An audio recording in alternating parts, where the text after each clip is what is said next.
I'm Bill Woodruff. I founded Wealth Factor because investors deserve better. Wall Street and the media's businesses rely on keeping you engaged. This focus on the short run is more likely to hurt you than help. I'm pleased to offer this week's Wealth Factor Refocus, where we cut through the noise and focus on the long term. Salespeople on Wall Street are always selling something, and for them, it's always a good time to buy. Most people don't realize they are peddling more than just stocks and bonds. Today, I want to share an email I received from a friend asking for my thoughts about an investment they were considering. My alarm bells immediately sounded when the first sentence included a pitch for a unique opportunity. In all my years of research and manager due diligence, I can say two things with absolute confidence. Rarely is there ever a truly unique opportunity. And when there is that rare, unique opportunity, it's not sold directly to the public. Now for some more hair-raising and sometimes irrelevant claims. An 8% return before fees. My response?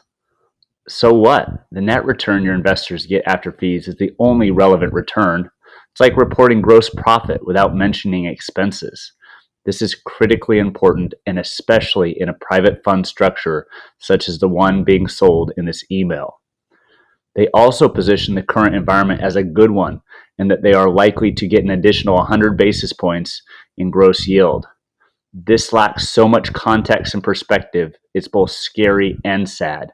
High yield spreads are up close to 400 basis points this year, which would suggest that 100 basis points is not a lot of additional compensation for the increased risks in this current environment. Also, they're using the S&P 500 and the Barclays Aggregate Bond Index for comparative returns. This is like comparing apples to green beans.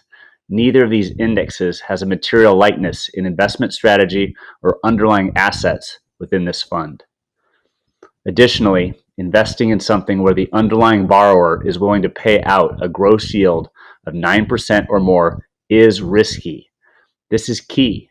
Investors need to understand that return and risk are related. For salespeople to compare this investment to high-quality fixed income like what's contained in the Barclays Aggregate Bond Index is misleading. Next, the fund structure is an evergreen fund, which means new investors become immediately exposed to the existing assets in the portfolio. This wouldn't necessarily be an issue.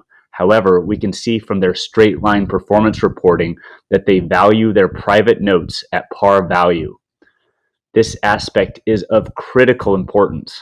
While this may make sense in normal times, in our current environment, this practice can lead to a massive price disconnect between the actual fair market value of the portfolio and what someone investing in it would be paying.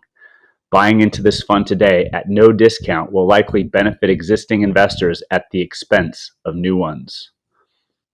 Although their email was short in length, there are many issues with the brevity.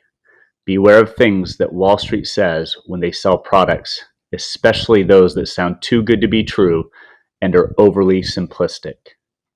I spend a lot of time talking about how important it is for investors to have and stick with an investment plan.